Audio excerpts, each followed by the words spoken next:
Hello and welcome to our research panel on current folk music scholarship. I'm Georgie Rowe, one of the co-directors of the Midlands Network of Popular Culture, and I'm very pleased to welcome you here today. As we have a few new faces, I'm going to take just a moment to explain a little bit about the network and how this event is going to run before passing over to one of our speakers. Our network is an inclusive community throughout the Midlands for those whose areas of interest pertain, however broadly, to the study of popular culture, whether mainstream or alternative. We host a variety of monthly events ranging from seminar-style workshops to larger forums.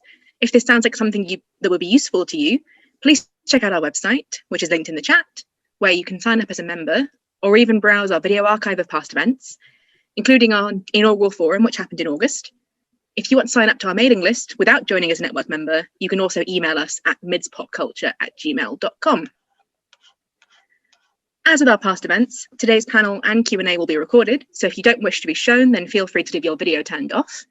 The chat won't be recorded, so if you don't want to be recorded, you can ask your questions there, and then my moderator, Dan, whose camera is turned off right now, will collect those questions and I will read them out to our speakers. So to start us off, Dr. Bruce Lindsay has had a diverse career in education, music, healthcare, and academia.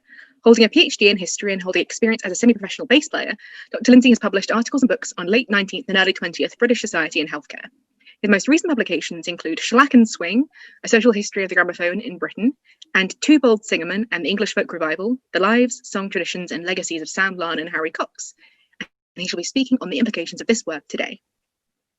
Handing over to you, Bruce. Okay, thank you very much, Georgie. Welcome, everybody. There are more familiar faces lined up than I was expecting. In some cases, I may have pitched the introduction a little bit too simplistic, but in other cases, hopefully not. But what I want to do for the next 20 minutes or so is to talk about predominantly Sam Larner. Now, I've titled the paper From California to Hollywood, Tracking Sam Larner from the Trawlers to the Silver Screen. And the geographically aware of you will note that Hollywood is actually in California, but all will be revealed momentarily. So to begin with, a movie scene.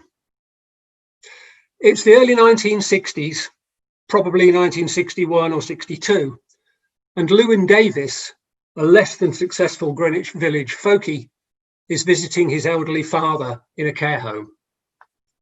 He sings a song in an attempt to communicate with the man he's been estranged from for some time. The song is called Shoals of Herring, a song about the trials of the trawlerman's life in the North Sea. It's a song, Davis reminds his father, that used to be one of his favourites many years ago. The film is Joel and Ethan Coen's 2013 movie called Inside Llewyn Davis. It starred Oscar Isaac, Carey Mulligan, and rather unusually, Justin Timberlake. The song was possibly found by the film's executive music producer, T-Bone Burnett, a man who's worked on previous Coen films, including Oh Brother, Where Art Thou? The song fits the theme of the movie as well as its plot and its main character's musical background. There's one problem with the idea that it's Mr. Davis's favourite song from years gone by. Ewan MacColl didn't write the song until around 1959 or 60. The song wouldn't exist at all if it wasn't for this man, Sam Larner, a Norfolk fisherman. He's the one in the middle. And this is actually Sam and his crew on board the Lottie, the first drifter, steam-powered fish boat that Sam joined. Here he is again, this time around about 80 years of age, towards the end of the 1950s. Much more typically the picture of Sam that people tend to recognise when they think about his songs or about his appearances on radio or TV. So it's Sam's story I'd like to tell this evening. Sam was born in 1878 in the tiny coastal village of Winterton-on-Sea. The village lies just 7 miles away from California, another coastal settlement in Norfolk, but this version of California is part of a parish with the less glamorously named Scratby. So strictly speaking, the title of the paper should be From California with Scratby to Hollywood. The men of the Larner family, like Sam's father and uncle, James Larpin Sutton, made their livings on the vessels of the Yarmouth fishing fleet, spending weeks or months away from home every year. And Sam was no different. Sam signed on to his first vessel when he was 13 years old and spent most of his working life on these vessels from the Yarmouth fishing fleet, chasing herring and other fish from the Norfolk coast around the North Sea to the Shetlands and westward to Ireland and the edge of the Atlantic. Like many singers of traditional English song, he started learning songs at home and at school, then later at work. His uncle Larpin taught him a few on board ship. There were other singers in the extended Larner family too, like his brother-in-law and fellow fisherman, Bob Green. And Norfolk around 1900 was rich in traditional song and singers. In the years prior to the 1914-18 war, Vaughan Williams, George Butterworth, E.J. Moran, Kate Lee and other song collectors visited the county. 15 miles west of Winterton, on the edge of the Norfolk Broads, Harry Cox worked in the fields for almost all of his adult life, but became known as one of the finest traditional singers of all time. He formed a strong relationship with Alan Lomax, the American song collector, while Irish singer Luke Kelly liked Harry's version of the Black Velvet Band so much that he took it back to Dublin and taught it to his new band, formed in O'Donoghue's pub and called, with a nod to James Joyce, the Dubliners. Harry was a rare example of a traditional singer who achieved wider fame. Most of these singers, predating the folk revival of the late 1950s, spent their lives singing at work, at home or in the pub, and rarely, if ever, made a recording. Sam, like Harry, was different. Unlike other such singers, including Harry, he polished his skills on the boards. Many years before his memories informed McCall's writing, Sam was a song and dance man. It seems that Sam was always a performer. He earned his first income singing songs to the small groups of tourists that passed through Winterton. On the drifters and trawlers, he sang to his fellow crew members and to himself on watch in the early hours. But on shore, he took things a step further. Lerwick, the biggest town in the Shetland Islands, was a stopping off point for the fishing fleets every summer. The boats brought jobs and money to the islands, but they also brought problems. Fishermen on their evenings off wanted entertainment. The town wanted things to be as quiet as possible. For a few years before the First World War, the town found a solution in the form of a programme of weekly concerts, taking place each weekend when the English crews in particular had a night off. The fishermen's concerts proved to be a runaway success, gathering audiences of hundreds of fishermen as well as locals. A major attraction for the fishermen may have been the offer of free tobacco and cigarettes, but the concerts also featured pianists, opera singers, romantic balladeers, and tear-jerking tales of bravery. One of the organisers, the Church Army's Captain W.J. Ford, who actually came from Lowestoft, just a few miles down the coast from Winterton, went down a storm with his rendition of Boom with a Rat-tat-ta. And in 1908, the advertisements promised a series of guest appearances from Winterton's popular song and dance and comedian, Sam Larner. Sam was the hit of the 1908 season, according to the Shetland Times, with songs like the slightly risque Butter and Cheese and his star-turn song and dance number, Old Bob Ridley-O, a vaudeville song that makes light of the brutal life of a slave. Despite his success in the 1908 concert season and a couple of years later, his prize winning and his glowing reviews from the Shetland Times, Sam never turned his prowess as a singer and comedian into a professional career and carried on with his life at sea, a sad loss to the British entertainment industry. He served on gunboats in the North Sea and the English Channel during World War I, then returned to the Yarmouth fishing fleet and eventually achieved the status of first mate. The life was hard and took its toll. Ill health and numerous injuries led to Sam retiring from the sea in 1933 after more than 40 years of fishing. He returned to his cottage in Winterton and to his wife Dorcas and took on a variety of odd jobs until he reached pension age, 65, in the 1940s. Sam carried on singing, especially in the village's two pubs, the Mariner's and the Fisherman's Rest. He sang and told stories to service personnel from the local air bases and naval stations during the Second World War, and could be found performing at dinners and other small-scale functions in succeeding years. His glory days were far behind him, though, and he had to be content with his local reputation as something of a wild man, a reputation bolstered by his teenage nickname of Funky. Then the first stirrings of a revival of interest in folk music began. By the mid-1950s, the youth of Britain was taking an interest in the traditional songs of their forebears, alongside an interest in traditional jazz and, briefly, the homemade variety of American music that became known as skiffle.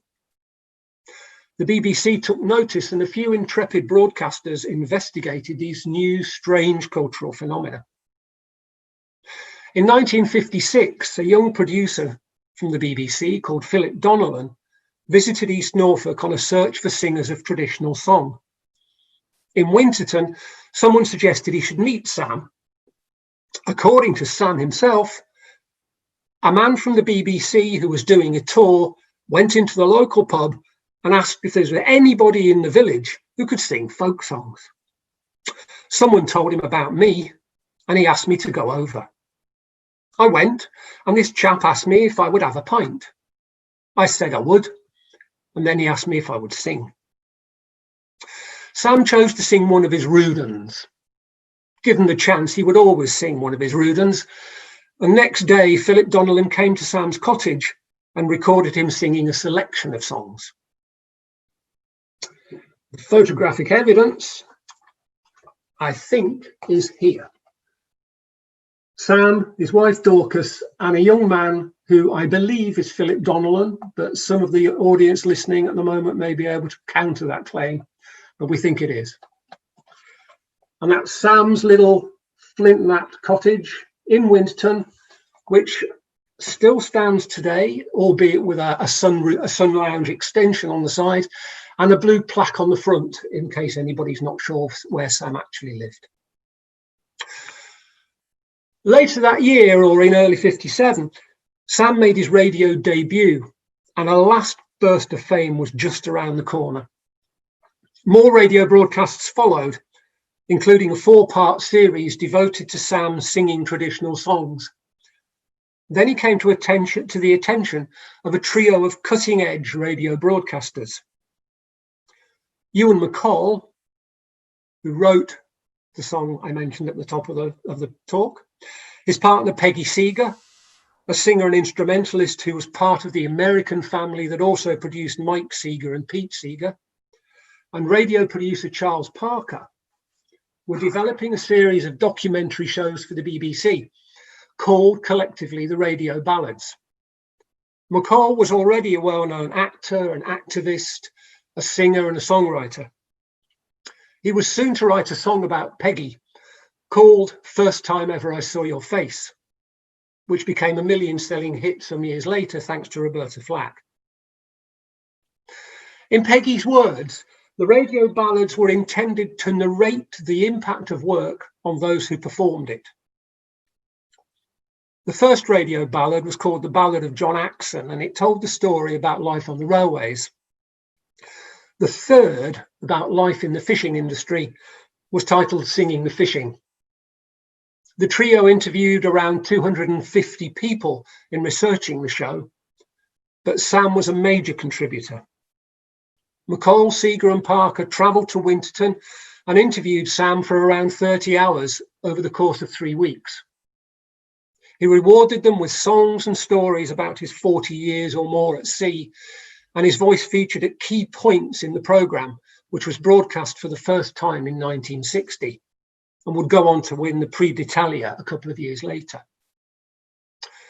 Sam's longest lasting impact comes in the form, rather, of singing the fishing's most famous song, and that song is Shoals of Herring. It's available in numerous versions, from McCall's own to Llewyn Davis's. This is the version that made its way onto the radio ballad. We're lucky in that a lot of the interviews undertaken with Harry and Sam by people like Alan Lomax and Ewan McCall are still available on various archives. The British Library has some in its sound archive. The Lomax archive has quite a lot of Harry's stuff online as well. So you can hear a lot more of the tales if you can dig them out of those various archives. But there we have it. We have a song written around 1960 based on the tales of an octogenarian Norfolk fisherman and traditional singer, becoming a favourite song from the youth of an elderly care home resident in a movie set in 1962 America. This wasn't Sam's only venture into popular cultural legend, however, and I'm just going to close with a little bit about Sam's broader impact, if you like, on the popular culture scene. During his brief period of revival fame, Sam sang regularly in London folk clubs, often those organised by Ewan McCall and Peggy Seeger.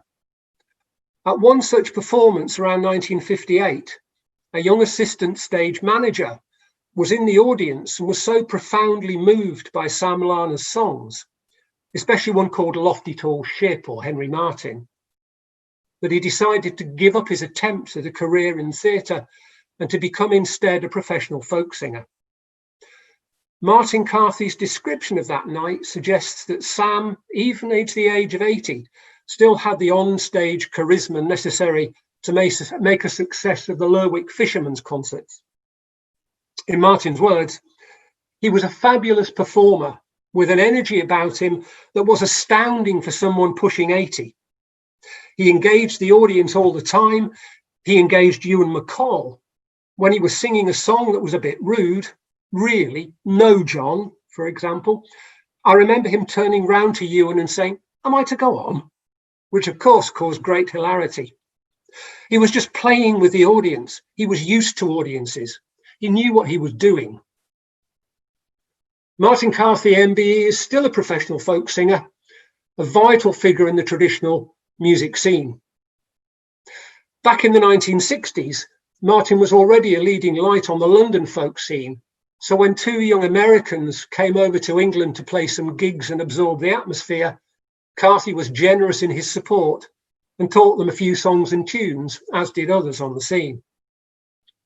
The experience was invaluable, even if a Sam Larner concert wasn't on the programme.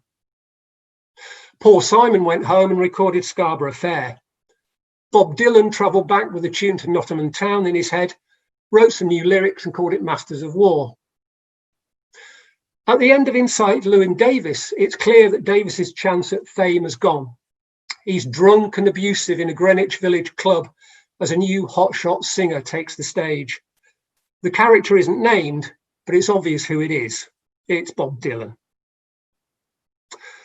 Back in Winterton, Sam Larner's health failed him in the early 1960s, and by the end of 1962, he was, once again, travelling no further than the Fisherman's Rest, just down the road from his cottage in the village.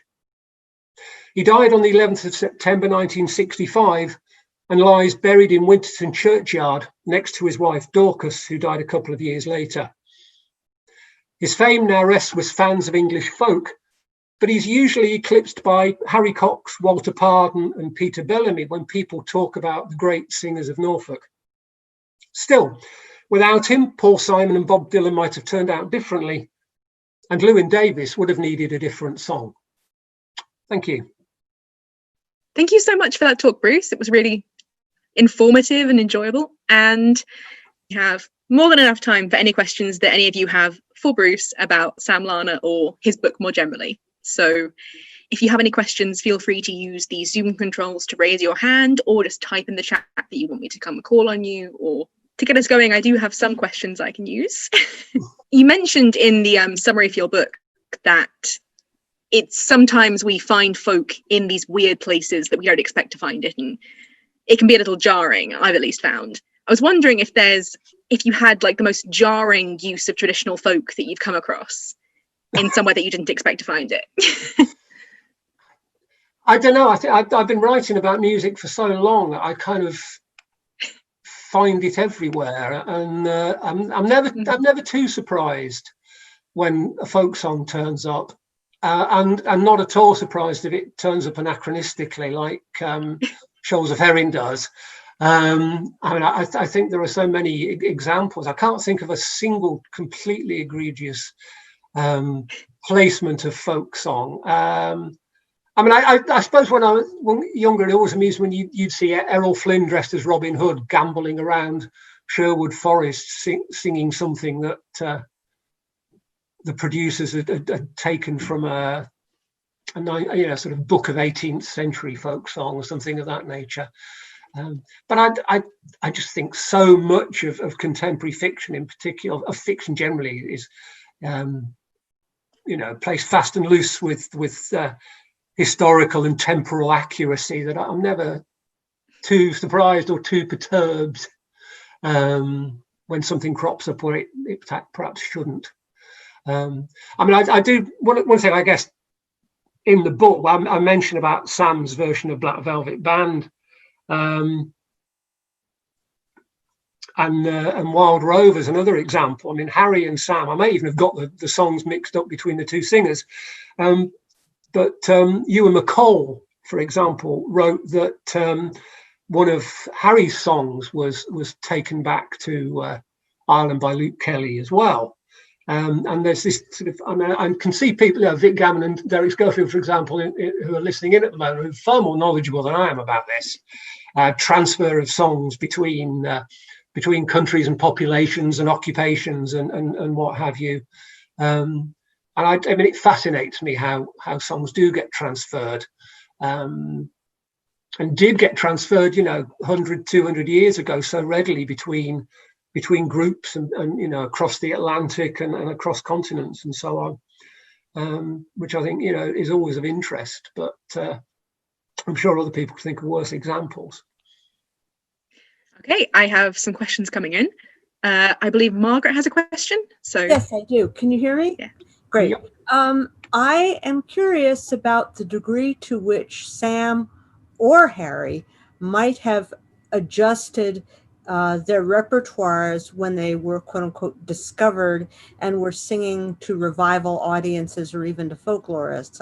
I'm thinking, for example, Jeannie Robertson loved country western music, but people were wanting, Son David and the child ballads. And even over the course of time, for example, you can listen to and observe that Jeannie is singing some of those songs far more slowly than perhaps she had previously. So I'm wondering if you could address how, again, either Sam or Harry might have adjusted their performances, their repertoires in conformance to what they believe that audiences or scholars expected. Yeah, yes, and the short answer is yes, they did. I don't know quite the extent, but I said I would give you a couple of examples, perhaps. I mean, both Sam and Harry listened to contemporary music. I don't know about Sam in later years, but certainly when he was a younger man, he did. And I'll come back to Harry in a second. But I mean, a good example, if you go onto the internet and search for, I think if you search for the phrase two Norfolk singers, you should on YouTube come across a documentary the BBC made about Sam and Harry for television in about 1960 as well. I'll look for that. Have a look for it. It's unusual in that you've got these two great influential Norfolk singers who live 15 miles apart. I mean, closer as the crow flies. They never met. they never sang together. And on this documentary, they don't appear together. The documentary goes from Harry's house to Sam's house and back to Harry's house, back to Sam's house. But on that documentary, Sam starts singing a song called Mignonette, which was a music hall song from his younger days. And he sort of looks at his audience, which I guess is the interviewer and the cameraman and the sound person, and says, you know Mignonette, don't you? And he looks at them and then he launches off into Mignonette. And the interviewer, who I think might be Charles Parker, gets quite shirty and kind of says, oh, no, we don't want to hear that. Good Lord, it's not a folk song, is it, Sam? And Sam couldn't care less, to be honest, whether it was a folk song or not. But clearly, in that case, folk song was what was wanted. Harry there's a lot of quotes of Harry saying that he thought contemporary song was, pop songs were rubbish and he wasn't interested. But his daughter Myrtle, there's a letter from Myrtle in the Strickland collection in the Vaughan Williams Memorial Library, in fact. And in one of those letters, Myrtle said, oh, we meaning Myrtle and her dad, we do enjoy that song, A Pub With No Beer, which was a hit for an Australian singer called Slim Dusty. And she also reveals later on that they enjoyed the songs of Don Partridge. And some of you might remember Don Partridge's famous song, Rosie, which was a hit in about 1965 or 66, I think.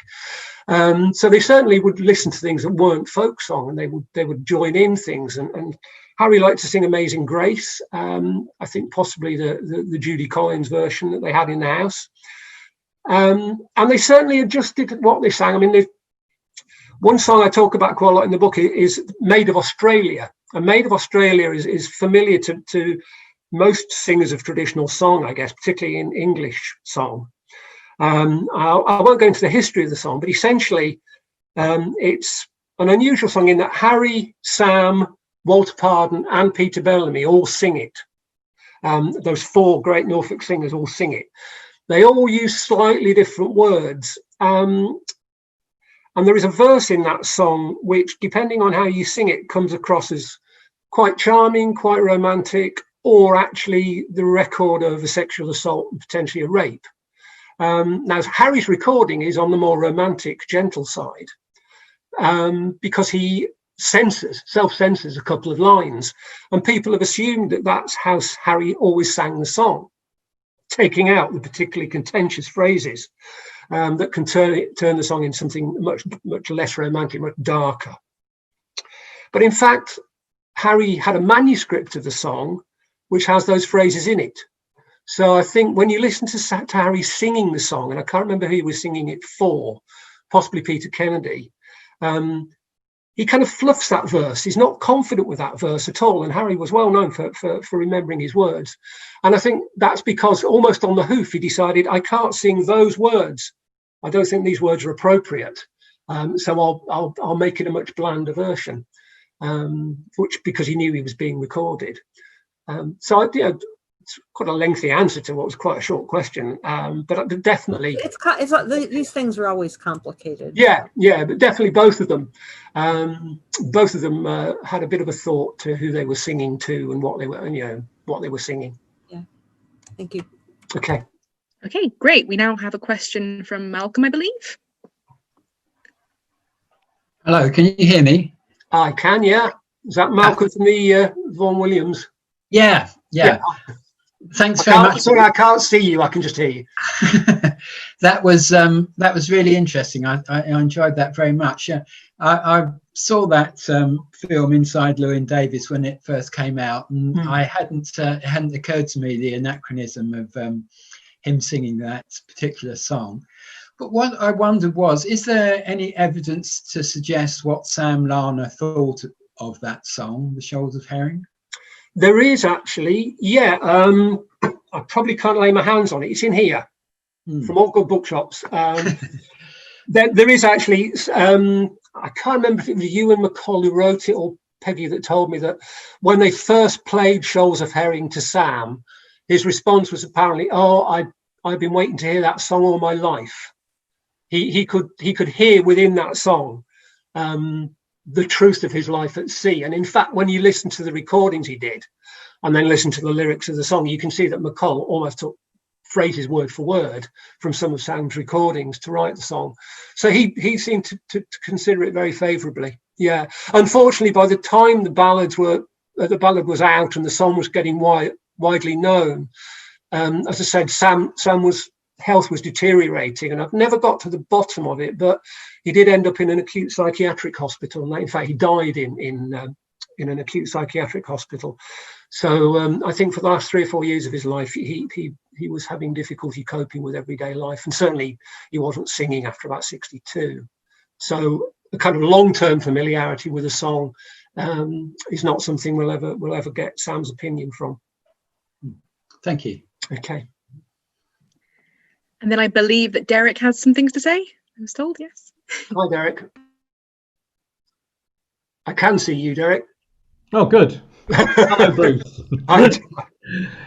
Thank you very much for your talk. I was wondering, intrigued a bit about the Martin Carthy story. Mm. First of all, of course, Martin himself is now approaching 80. Yeah. And I wonder, and perhaps not singing. Don't quote me, anybody. Not singing quite as well as he used to. Perhaps inevitable. Voice not as strong, and perhaps not as strong as Sam Larner at the same age. So it's intriguing to wonder what Martin thinks of it. I also wonder whether there's that story about real. Life-changing moment about hearing Sam Larner has developed in the telling of it. I know with time. Yeah. Martin was already singing at that stage, and as well as doing the assistant stage managing, and he was influenced as much by McColl as anybody with the idea of singing the songs from your own background and from your own country and community. So it's one of those stories, and I think it's developed in the telling over time, really. Yeah. I mean, the quote I gave you was from the interview I did with Martin. But if you go back, you'll see that the story appears time and time again, and Martin. There's often slight variations in why Martin arrived at the concert. When he spoke to me, he couldn't remember exactly where it was, which of the venues that the folk, obviously folk clubs, as you know, moved around a lot and to different venues. He couldn't quite remember where the venue was. I think he said to me, gone with a friend who claimed to have been collecting songs in Canada, but in other versions of the story, he doesn't mention the friend. I've seen him, he didn't name the friend to me, but I've seen another version of the story where he does name the friend. So yeah, I guess it's become possibly a bit of an urban or rural legend in the telling of so many times, but undeniably he's still more than willing to speak about Sam in glowing terms and about the impact of Sam's performance. And I think on that term, it may refer to the same concert, it may not, but Sam's niece spoke much less favourably about Sam's forays into London. And again, one of these stories is in the book, and she talks about a performance when Sam went down to London and was made to perform for 4 hours. And got paid 2 guineas or something. And she was very irate at what she saw as clearly a commercial kind of exploitation of Sam. And I'm just wondering if that could have been the same, because Martin does talk about this being an onstage thing where Ewan was on stage and Sam was on stage, and they would talk. Ewan was kind of interviewing Sam as well as Sam singing.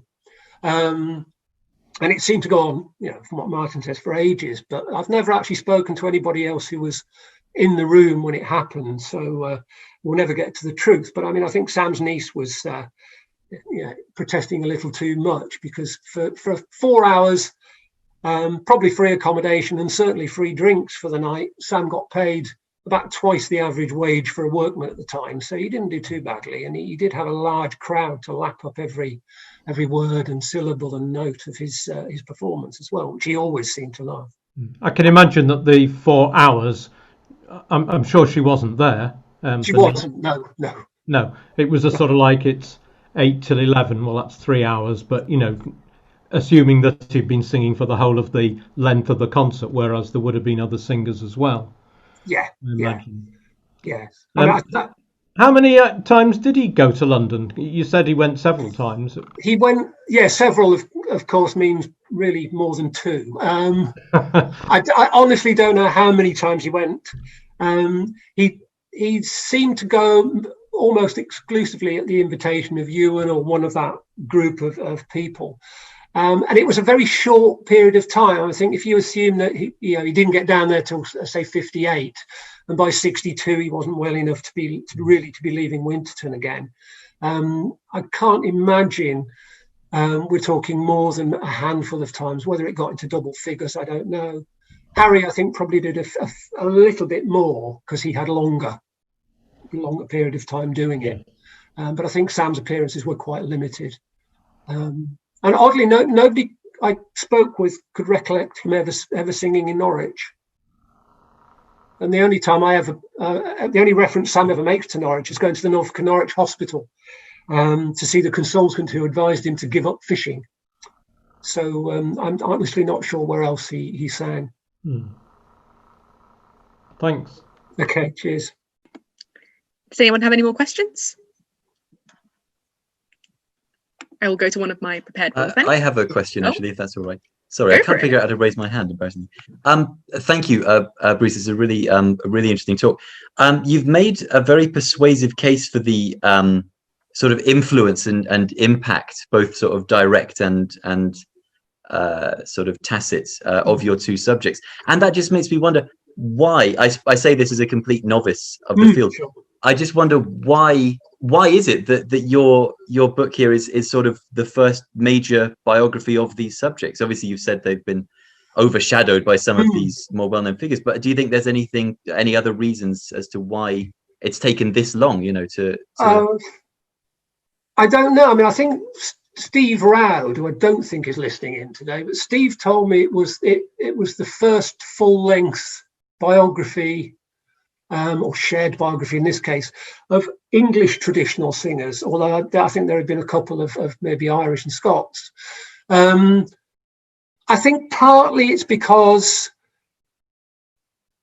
that generation of singers weren't well recorded in terms of interviews in the press, appearances on TV, archives of movie clips and so on. There's very, very little. There are, as far as I'm aware, there are no movie or video clips of Sam or Harry singing outside the TV show that we talked about earlier, which I think was actually called, I referred to as Two Norfolk Singers, but I think it was called The Singer and the Song when it went out on the BBC.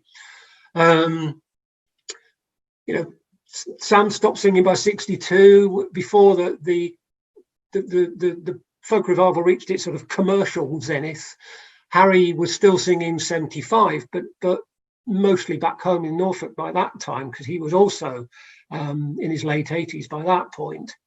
There are lots of, if you like, folk enthusiast interviews and articles with Harry, and there were lots of recorded interviews made of them both, as I said, by people like Alan Lomax, and this big chunk of stuff that Ewan and McCall, Peggy Seeger and Charles Parker did.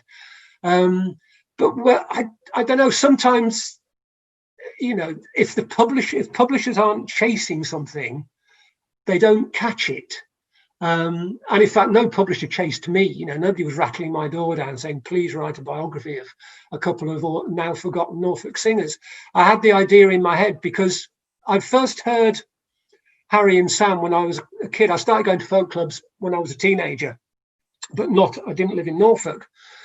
I left folk for ages. I'd spent the last 15, 20 years or so writing mostly about jazz, blues, electronica, hip hop, and God knows what else. And then I came back to folk music a few years ago, and I sort of thought, oh, hang on a minute, I live in Norfolk now. I actually live in Broadland. I'm sort of in the same bit of the county that Harry and Sam spent nearly all their lives in. I should know more about these guys.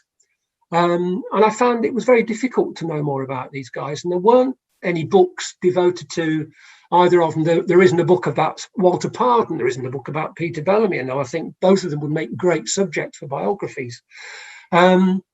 So I had an idea in my head that I'd write this book, and I got a publisher. It's serendipity. I mean, anybody out there who wants to get a book publishing deal and isn't having much luck persuading agents that it's a fantastic idea, talk to people at bus stops.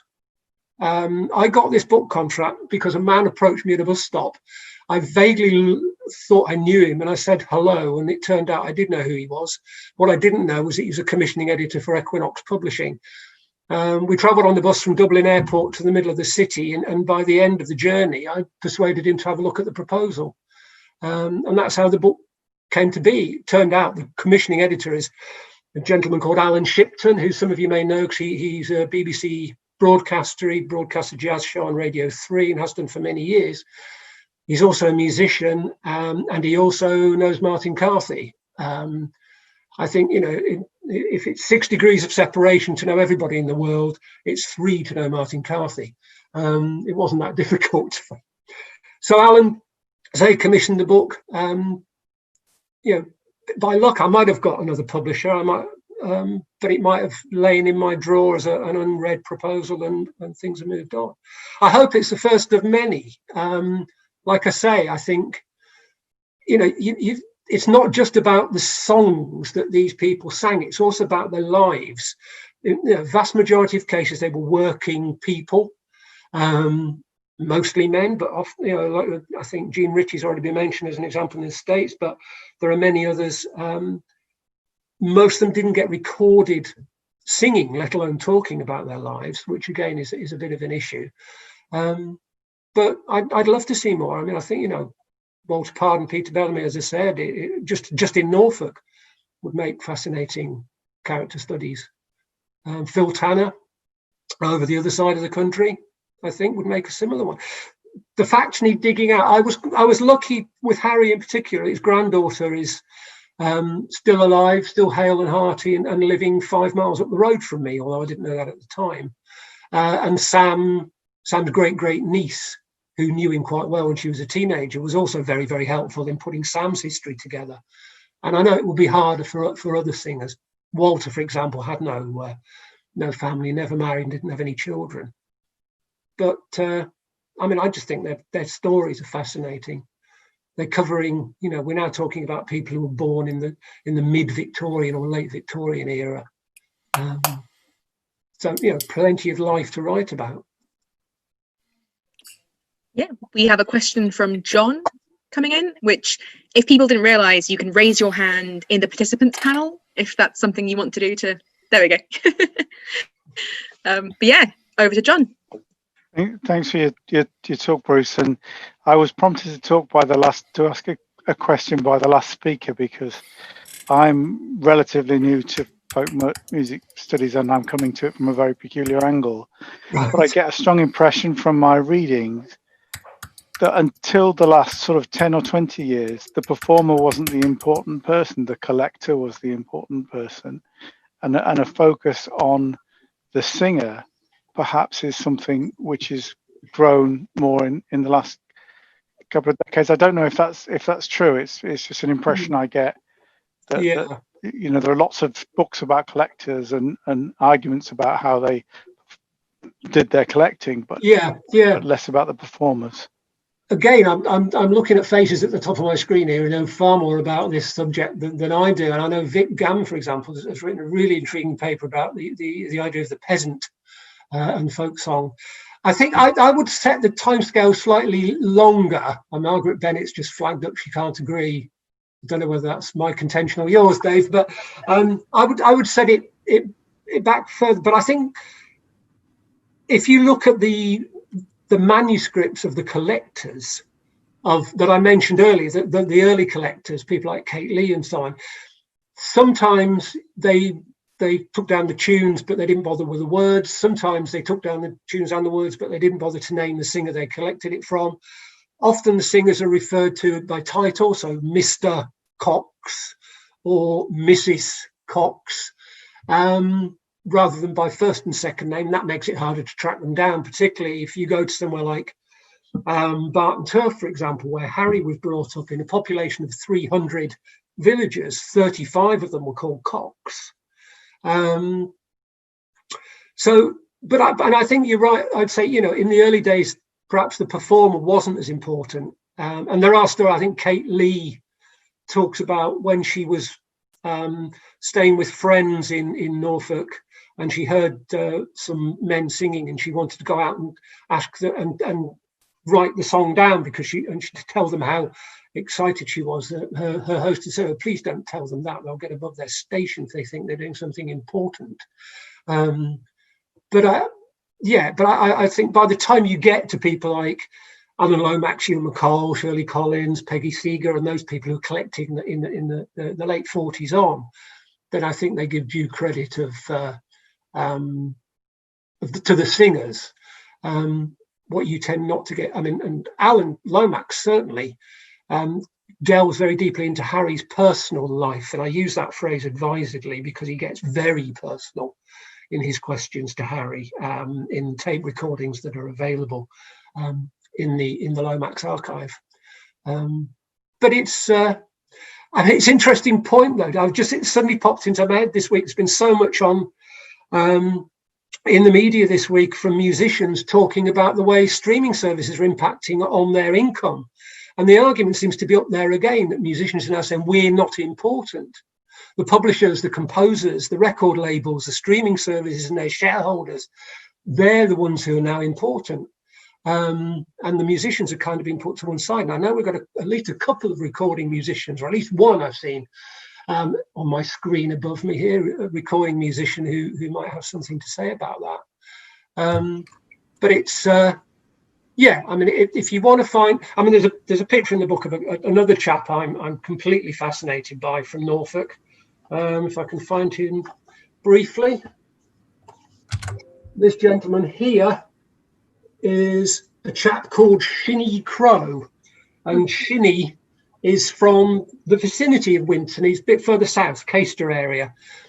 Another traditional singer who was collected but never recorded on tape or phonograph or anything. He sounds fascinating. There's a couple of distant relatives still alive, one of whom lent me the photograph for the book. But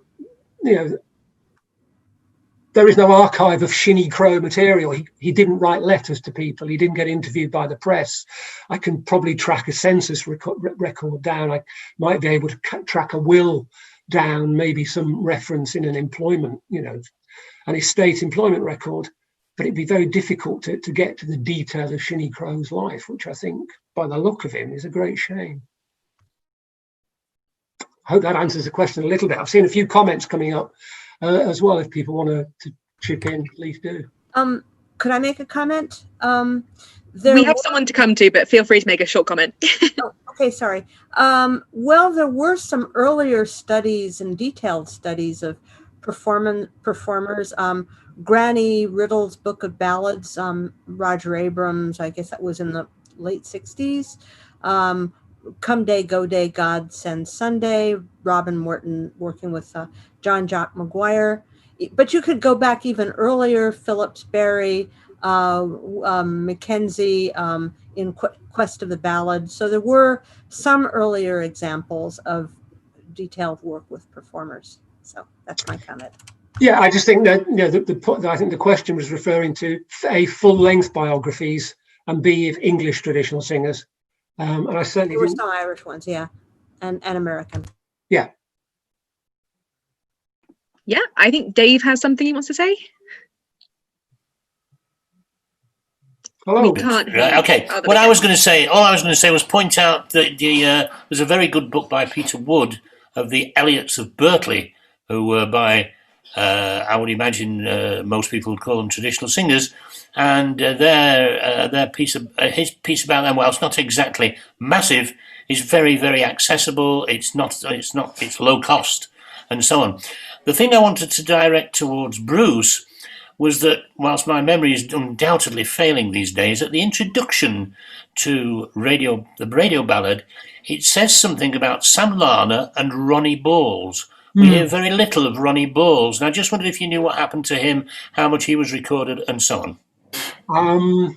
Again, off the top of my head, I'm going to have a quick look at my index just in case I mentioned Ronnie in any great detail. I mean, Ronnie was another fisherman, but I think he was in Suffolk rather than Norfolk. No, I've got Billy Balls in the book, but not Ronnie. But Ronnie was another key participant in the preparation for Singing the Fishing, and I think he might be in there as well. Yeah, another fisherman, another singer, but to a lesser extent than Sam, I believe. But I honestly don't know too much about Ronnie, so I don't want to dig a hole for myself. I'm just looking to see what's in the. Presumably, you use this. I'm looking to see what's in here about the bits of. Sorry, I can't see concentrates moaning and stuff. Sorry, it's the book set into song about the radio ballads. Oh, right, yeah. Yeah, and Ronnie Balls is certainly mentioned quite a lot in there, as is Sam.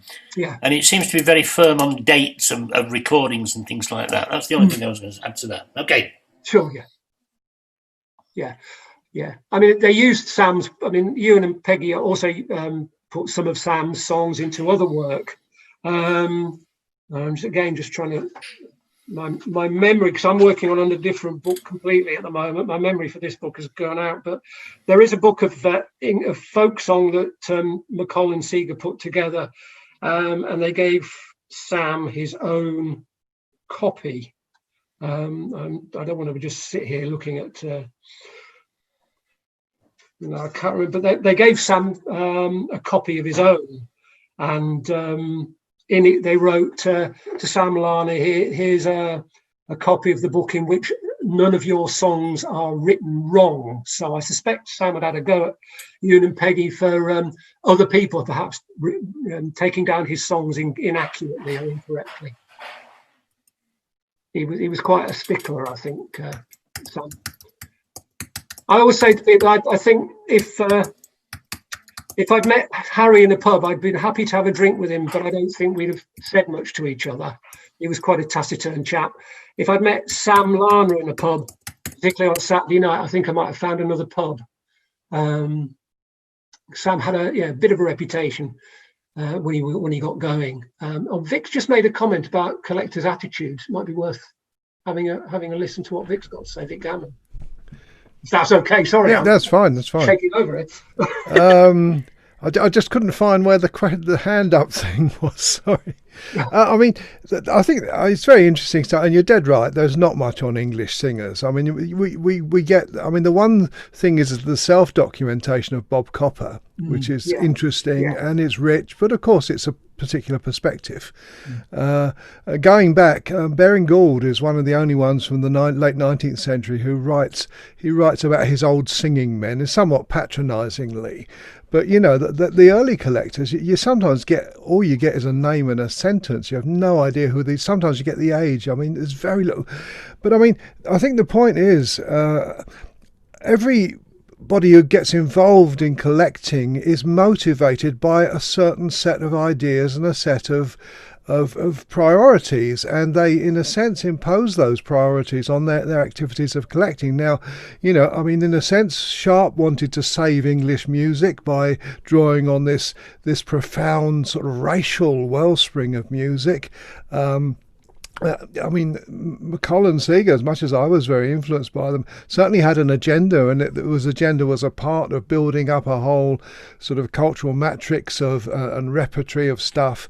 You know, the way McColl uses the words. I mean, Doc Rowe has some very interesting stuff on Charles Parker. I think it might be Sam Larner, I'm not sure, but he's actually trying to get him to say a phrase that he said the day before, and Sam won't say it again. You know, that they're really and there's something very skillful. I mean, McColl's techniques. I mean, on a good day, McCall is an absolutely amazing lyricist who can draw this stuff into really, really memorable material.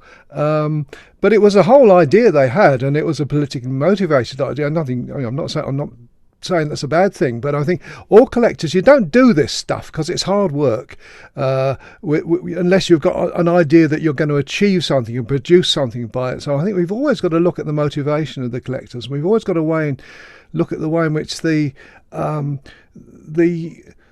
motivation shapes actually what they do. I mean, the stuff you say about repertory is fascinating because it absolutely reinforces all the stuff we've been doing recently.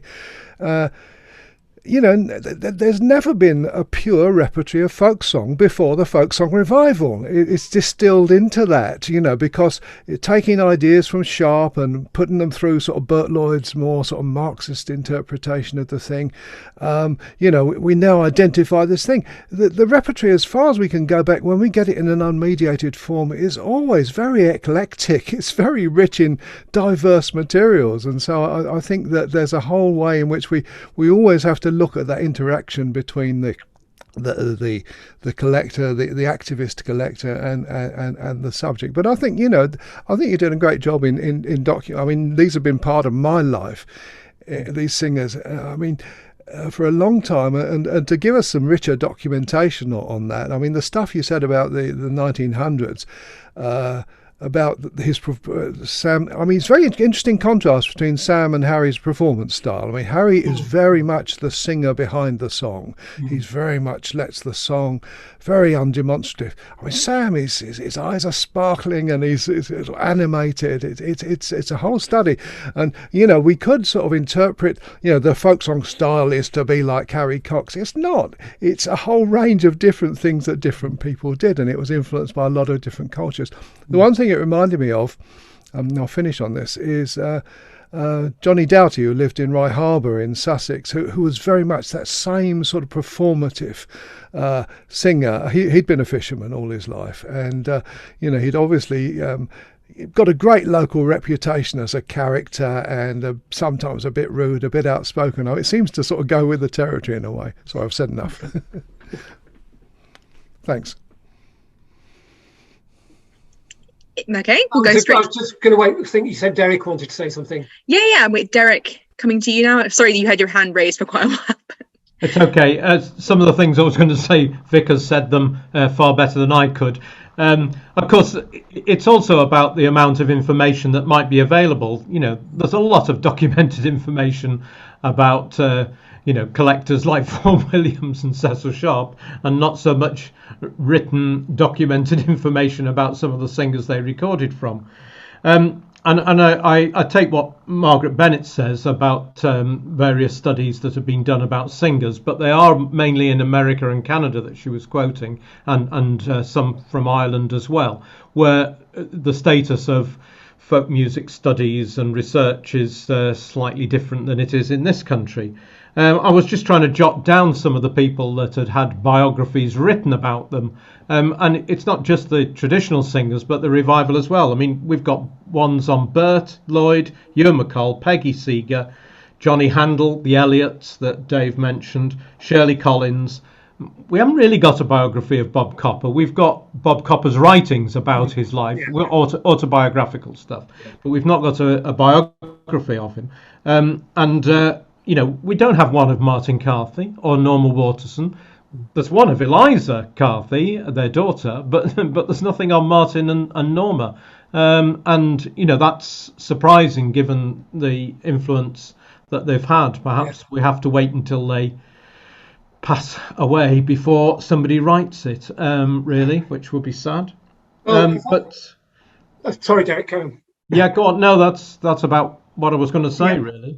No, I think that's true. I mean, I think the thing with Eliza Carthy is she's in that younger generation of singers, and she's had her crossover moments, and I think the media interest is slightly different. On Martin, I don't think I'm giving anything away because it's announced on his Twitter feed, but Ken Hunt, the music and journalist, has been writing a biography with Martin, very closely with Martin, for about a decade, at least, I think. At least. At least.